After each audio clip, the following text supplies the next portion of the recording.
Remember, this entire manga and every manga on this channel is hand-drawn by myself, and now you too can learn exactly how to make your own viral Dragon Ball mangas at www.makemanga.com, where you can learn directly from me.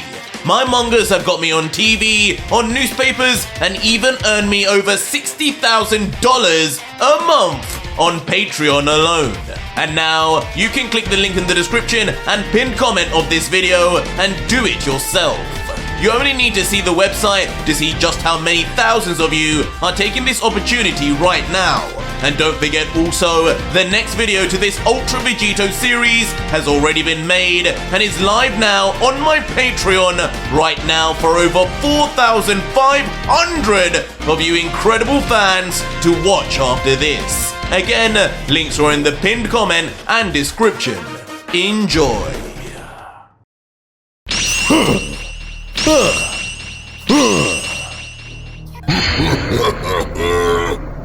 So our story continues with the sight of three god killers: partial devil transformed Vegeta, Archangel Goku, and Ultra Trunks, standing with their gazes firmly fixed on a giggling Lucifer, who would comment, "So, this is what's left. The three last warriors in the entire multiverse capable of facing me. You should feel proud. Your names will surely go down in the history books on this momentous occasion. The half-baked Archangel, not even an Archangel, and whatever that third one of you is supposed to be." Me? I have a name, you know. At which point, Trunks, feeling targeted, would then pipe up. But Lucifer, with his arms extended, would respond, "Do you now? I would ask, but it's pretty pointless when I'll be saying goodbye not too long from now. But I am curious. Where were you when they fought my little brother? You're no Vegito by a large mile, but power like yours seems to remind me of him. You could have helped and stopped all of this. Oh well." But Trunks would continue, "No Vegito, huh? You're right, I'm not. But what you don't know is, I may as well be. I fought you already, Lucifer. This isn't my timeline. But trust me, I will be the one to save it." This response immediately intriguing the Omni King, as with his teeth bared, he'd inquire, "How interesting. A time traveler so brazenly attempting to alter the events of the past. That old wretch Cronoa truly does forsake her role, doesn't she? Just another reason those useless elder gods need to be removed. But tell me, kid, if you've seen the future already, exactly how did our little battle go? Don't tell me. You beat me. To which God-Killer Trunks, now giving off a sadistic smile, finally showing his more Vegito-like side, would just let out, "I guess you'll have to find out about that one. But let's just say, if I did win, I didn't do it alone."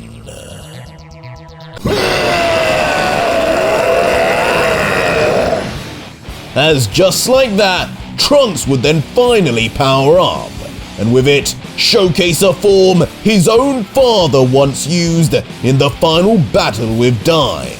His arms turning completely black, the whites of his eyes going black too, along with a red seraphim and a symbol on his forehead as behind him, the apparition of his timeline's Lucif would appear for all to see and sense, just as would be expected from the God Killer of the alternate timeline. What is this now? This power-up instantly catching Lucif's eye as he would immediately sense, That energy! That is mine! How could this child contain that? Was he the chosen vessel of his timeline? Don't think too hard, Lucif! I'm coming! But Trunks, not interested in giving the stunned Omni King any time to think, in his new form and full of confidence, would fly forward, leaving his comrades behind. But with a smile on each of their faces, mysteriously, Goku and Vegeta would just nod at each other, as if having communicated telepathically already. And so, as Trunks would move forward, strangely, both Goku and Vegeta would fly off in opposite directions.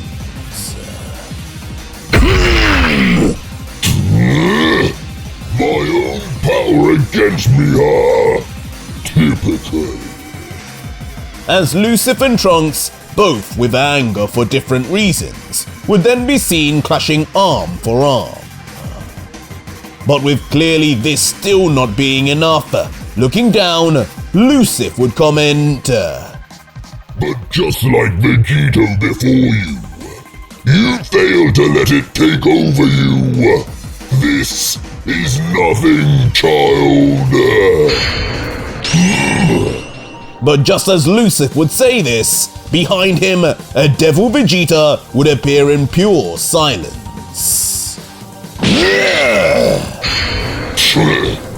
Not going to work, Prince. But this too would be blocked with his spare arm.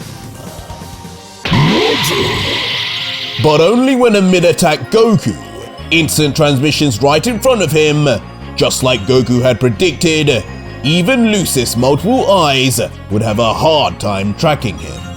His dual arms start pushing back against the demonic Saiyans until... You again!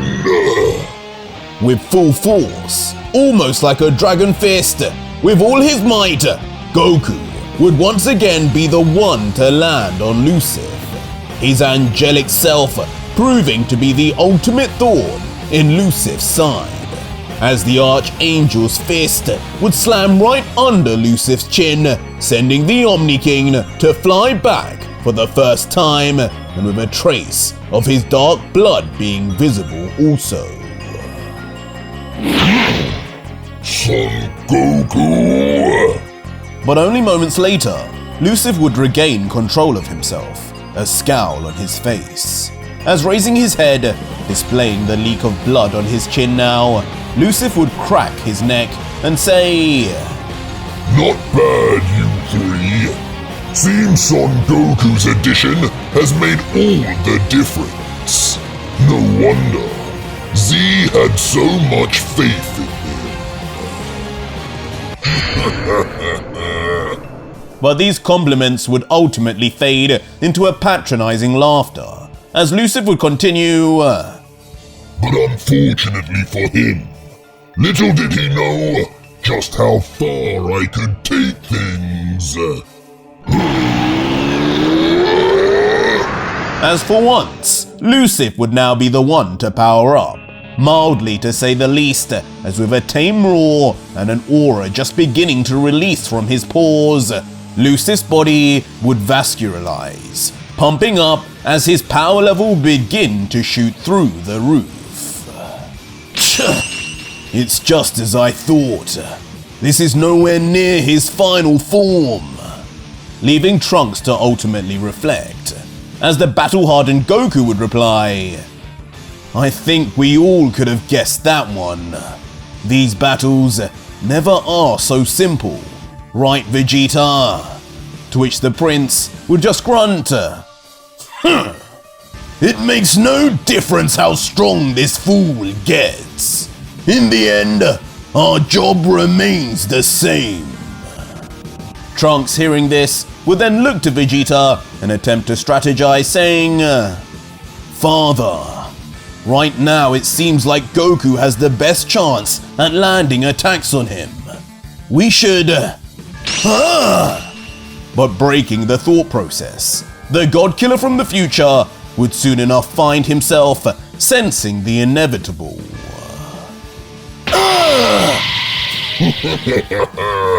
You boys didn't think I needed as long as you Saiyans to power up, did you? I'm done already. As swiftly sweeping in behind the none the wiser God Killers, the Omni King would already appear, and with his body poised to continue the fight. That's for my future self. With Trunks being the first victim, being swiped by a powerful kick right onto his face. Trunks! No time to worry, Son Goku. Before even the Archangel would find himself next, brutally being headbutted straight onto the nose, as Lucif's instantaneous speed would be far too much for either to react to. Enough! Hold still! As Vegeta, becoming frustrated, would clench his fist and suddenly launch, using his devil body, a monstrously sized devil's palm in an attempt to grab Lucif completely. But laughing away with a visible grin, Lucif would just dodge effortlessly. Launching yet another kick, this time a side kick, and like father like son, it too would be a headshot straight onto the prince's cheek.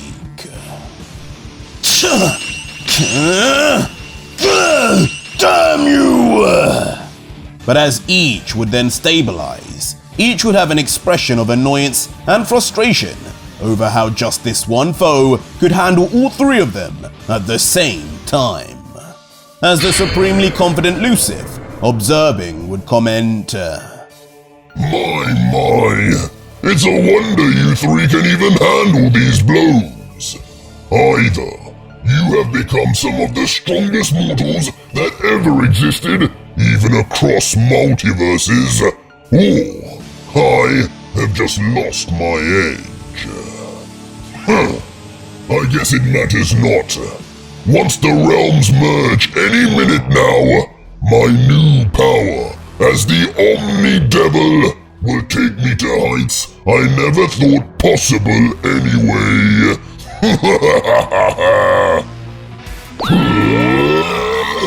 But too bad. As Lucif would then power up in his palm 3 balls of concentrated blood-red energy, starting a sentence before finishing it. Too bad. You won't be here to see it. Before thrusting his arm instantly forward, sending the balls of energy to explode straight down the middle.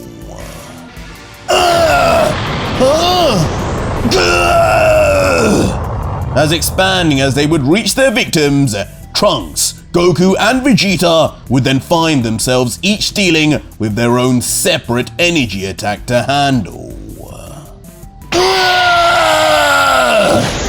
The power of these beams each feeling like individual final flashes, as all 3 Saiyans would then be blasted up into the sky without any choice in the battle. With God Killer Trunks being pushed back enough to slam straight through multiple mountains. Elusive! Devil Vegeta having his guard broken and being pushed by his gut to unknown reaches. This won't stop me! But with one Son Goku crossing his arms to protect himself, the Archangel would have some means of fighting back. I'll end this here! As summoning enough strength to slowly lift up his arm, Goku would then place 2 fingers on his forehead with gritted teeth and then... just like that, utilizing his signature instant transmission to escape indefinitely, he would leave the blast to travel by itself to eventually self-destruct. Leaving a satisfied Lucif to land on the ground. And as he would observe his work, he would only be thinking of the impending merger of Demon Realm and Mortal Realm. As with seemingly a countdown in his mind, he would introspect, not long left. Not long until finally, that god-forsaken land of the Demon Realm will no longer exist. All will be one, and my power of the Omni King will combine with that of the devils too. The beginning of the end for those elder gods, but the end of a long journey for me. To my plan. But as Lucif would get carried away, right in front of him, a certain Saiyan would emerge. As with super speed, running at a pace that no human mind could simply comprehend, Son Goku would blast forward, already right at Lucif's chest, but from the Omni King's expression, he couldn't care less. That is until...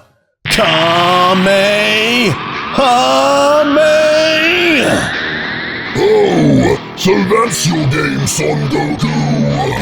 With some excitement back in his veins, Lucif would finally make a move, gripping his fist tightly until... launching a fist, but with instant transmission yet again and no hand signs, Goku would vanish. Now instantly coming in with a slide, and his body crouched down, but with his Kamehameha wave continuing to increase in concentration. Where the hell is he going? But as Lucif would look down, his sights would be almost on the floor. Right here! As unbelievably, in that swift slide, Goku had now transitioned to slipping completely onto his backside and going straight through the legs of the giant Lucif, now at his backside before... Smite! Right below Lucif, in the most vulnerable and unexpected of positions, Goku would once more unleash his Kamehameha Smite, the same attack that he had just unleashed on Sparta. You! How dare! But as Lucif's anger would build, it would only take a moment for the Archangel's assault to land, and the Omni King to be sent straight up into the sky uncontrollably, just as he had done to the 3 God Killers moments before. But his would be far, far worse, leaving the literal planet's orbit and entering space.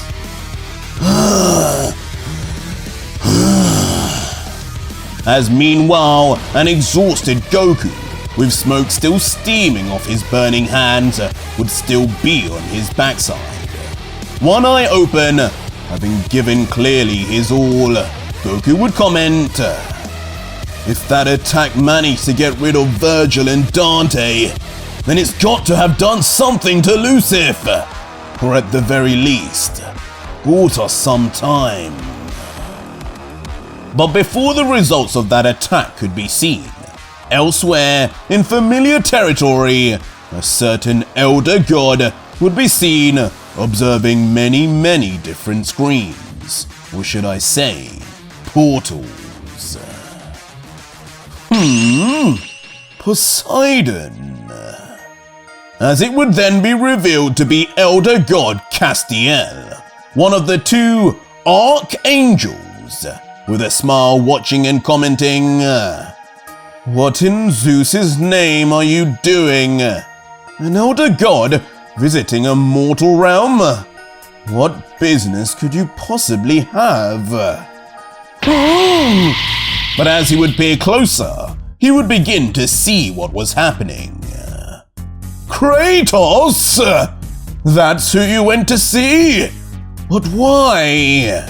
As immediately he would recognize the legendary god killer of that specific multiverse, as with his hand on his head, as if in deep thought, he would continue, "You're not planning what I think you are you, Poseidon? That may just be genius!" "I understand now, dear Poseidon."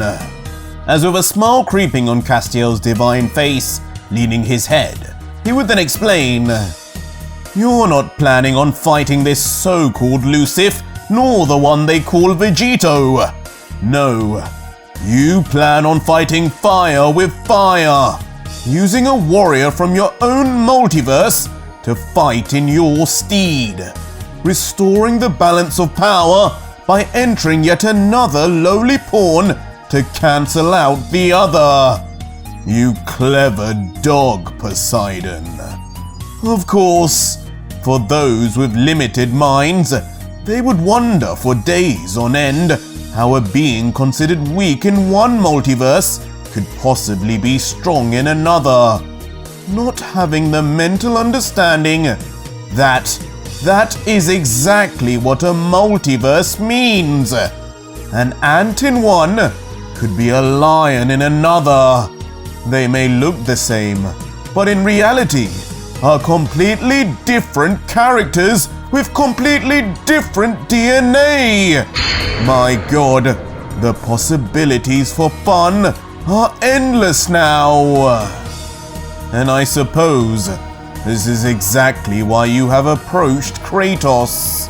Indeed, I have heard tales of his name across many different multiverses, perhaps even being nothing but a fictional character in one mortal world, but in another, a real-life god killer who had conquered all 28 of the gods of destruction in his multiverse.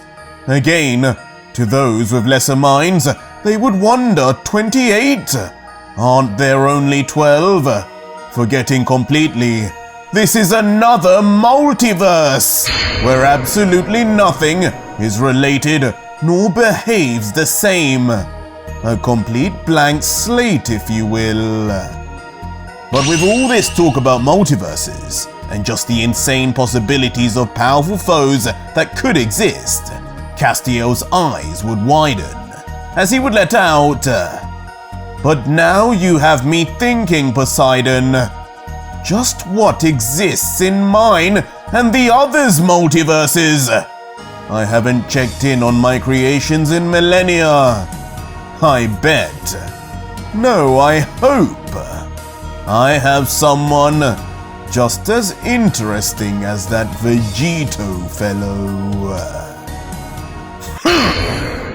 As speak of the devil, almost literally, in the very next scene, we would rejoin Nephilim Vegito, still with his half-and-half transformation done on purpose due to the partial incomplete versions of the devil transformation and archangel form. As still looking down at the giant hole before him, he would call out, "I know you're not done yet. Far from it, in fact. Hurry up and get out here, clown." As with that, Vegito would then turn his head to the right and with his one completed seraphim, look behind and say, "There you are. You can quit with the games. I know you inside out after all." As indeed, in the next panel, we would see the leg of an opponent. Sorry, I guess it's obvious when I still have these. As flailing his arm out, Lucif Vegito would reveal his 5 time rings once again, with one partially beginning to fade off into dust after using one of the 2 lives a time ring has to bring him back from death. And now turning around completely, staring directly at the glistening metal pieces of jewelry, Vegito would then let out, "Of course, I know those rings better than anyone. I won't ever forget what they were capable of. And that means, before I end you, I need to take as many of those with me as I can." To which Lucif would respond, now showing his other hand, "Well, don't worry, because I have plenty. 10 to be exact. But how exactly are you going to end me? I'll just come back. And careful, I do that too many times, and there won't be any rings left." How ridiculous! Instantly frustrating the God Killer, as he would know what Lucif would be saying is true. But with a grin, Lucif Vegito would respond, "Bit of a conundrum, eh? Scared to make a move now, aren't you? Well, no worries. I'll just go first!" As instantly jumping at the God Killer's hesitation, the current devil would immediately then launch forward with his muscular body angled, as in his left arm, a ball of energy would summon. Instantly firing it forward at the still standing Vegito, his glistening armor not vibrating a millimeter as he would await the attack. Until finally, without a word and no expression, Vegito would lift up a lone finger and... pointless. With just that single finger alone, completely eradicate the energy blast like it were nothing to begin with. You think you're something special now, don't you? But only for Lucif to maneuver himself right behind the God Killer in the flash of the last attack, and already halfway to beginning his second. But unfortunately, as he would bring round a devastatingly hard roundhouse kick with Vegito's devil arm, he'd stop it instantly with a thud, not changing expression in the slightest, like no effort at all was being put in. What has I done to you? As completely bewildered that his attacks would no longer be as effective as they once were, Lucif would just stay in place with wide eyes. As nonchalantly, just replying like a lecturer, Vegito would mutter, "You should really give your brother more credit. He's more a man than you ever thought him to be. Just give up already. You may have quit the dream to defeat Lucif, but I can still make it happen." The dream! But for some reason, these words from Vegito would send the devil into a rage, triggering something within him. As he would then explode upwards into his aura, now escaping, yelling out, "I am the dream! The dream was always to become Lucif!"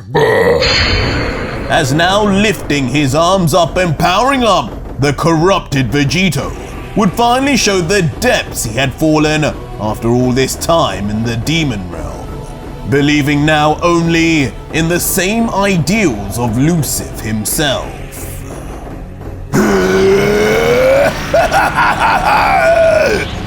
And as he would now laugh maniacally, as if creating a spirit bomb above, Lucif Vegito would be completely lost within his own confidence. But it would shatter once he would feel the tight grip of something clamping onto him. I said, give up! How did you... As right next to him now, already grabbing onto his arm, would be Vegito.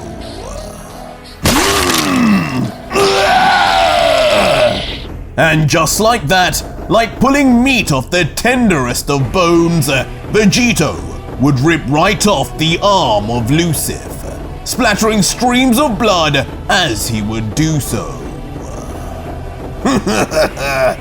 Well, there's 5 rings back at least. As pleased with himself, a grin would then emerge right on the Godkiller's countenance. Wait! Damn it! But the joy would only be short-lived. Once the arm Vegito ripped off instantly would revert back to pink goo, time rings and all.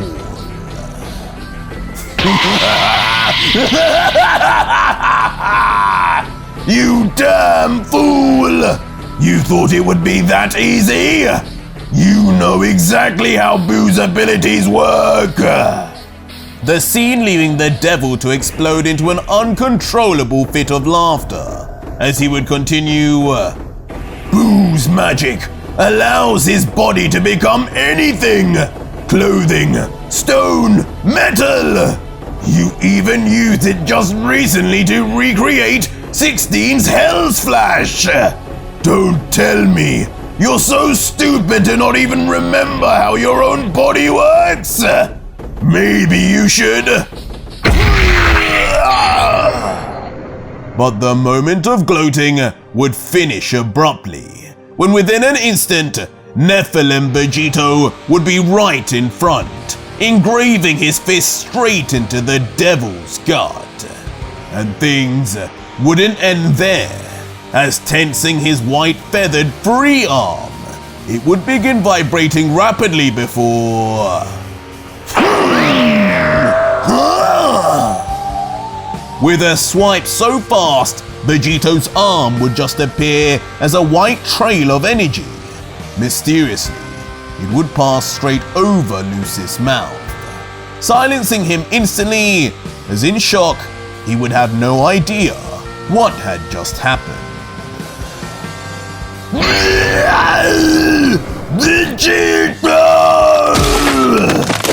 As in a horrific scene, only when the energy swipe would fade would we see in a bloody mess, Lucif's lips had been ripped clean off his face, the brutality of it leaving his bare teeth showing, covered in viscous red blood. Shut up! But even this wouldn't be enough, as clearly not wanting to hear any more, Vegito's next move would be to callously sidekick the devil with force, his body vanishing in an instant, leaving the scene. Sent soaring, smashing through 3 different mountains, before finally making rest in a smoky pile of destruction in the distance.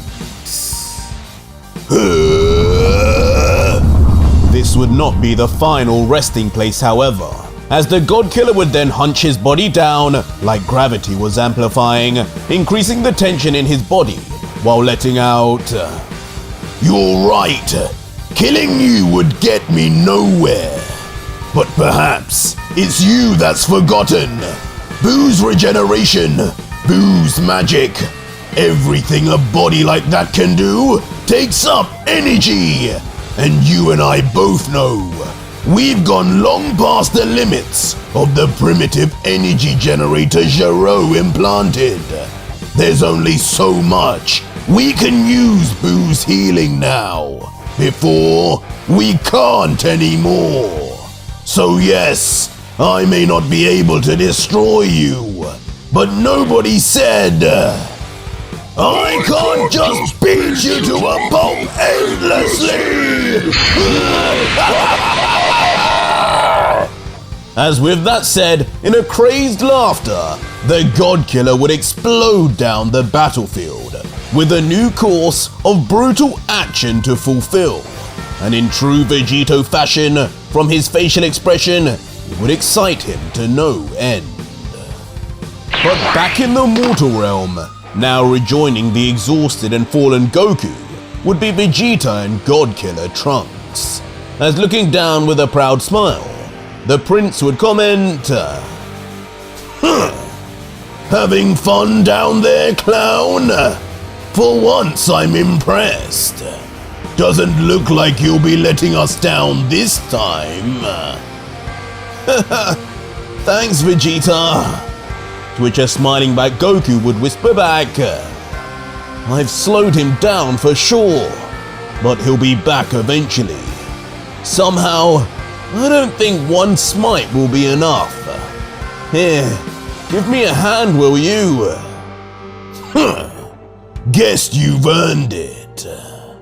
With the prince giving his rival what he requested, extending his palm downwards in response.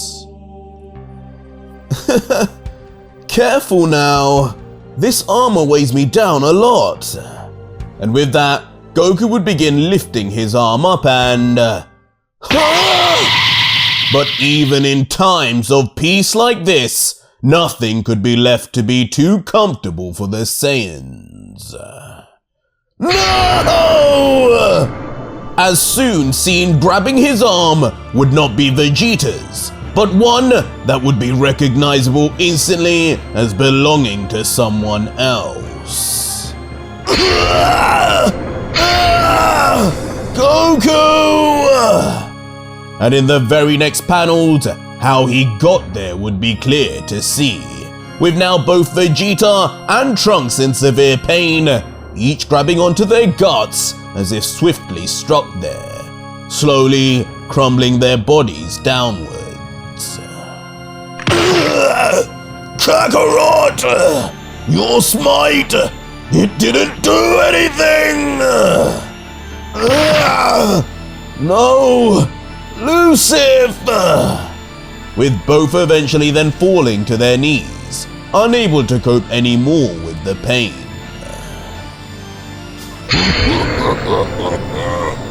What's wrong, Son Goku?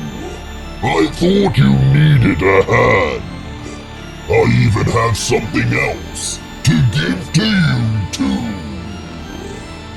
As of course revealed to be standing over Goku would be a blemishless Lucifer, cockily smirking down at his prey, as within his left hand a shining ball of energy would be seen, gaining in size and power by the second, as if Goku had a debt now to be repaid. And indeed, this would be confirmed when the Omni King himself would let out finally. You didn't really think a smite would work on me, did you? You must have forgot. I am the Grand Priest's brother! As in a shock realization of his mistake, Goku's final thoughts in this world would be one of shock, finally remembering, despite Lucifer's appearance, was indeed originally an angel himself. And with that, Lucifer would just whisper, "Goodbye, poor fool." But the goodbyes would certainly be premature, as in an unexpected sight, the entire atmosphere would change as a foot would then land flush on Lucifer's face, a foot that certainly did not belong to neither Vegeta nor Trunks. Landing on the ground abruptly as Lucifer would be sent off into the background, the giant shadowy figure with two horns, now standing with his back turned to the Archangel, as Goku would just mutter, No way! Is that really you? Jiren! As finally showing himself again, after all this time, the endlessly training Jiren the Grey, former Pride Trooper, former God of Destruction, and God Killer, would return once more when the universe needed him most. His clothing completely different, his body covered in battle scars, as with his cold, stoic face, he would have the final say, letting out, "Stay down, warrior. Just tell me, where is Vegito?" But that was it for today's video, guys, and if you made it this far, leave me a hashtag Jiren in the comments down below, and let me know just how powerful the Grey Man has become after all this time. Or just find out what happens right now on my Patreon, where you can see the full next video, fully voice acted, soundtracked, and edited for you to enjoy with over 4,500 plus other fans, as well as getting access to 250 plus other fan mangas too. It's the deal of the century.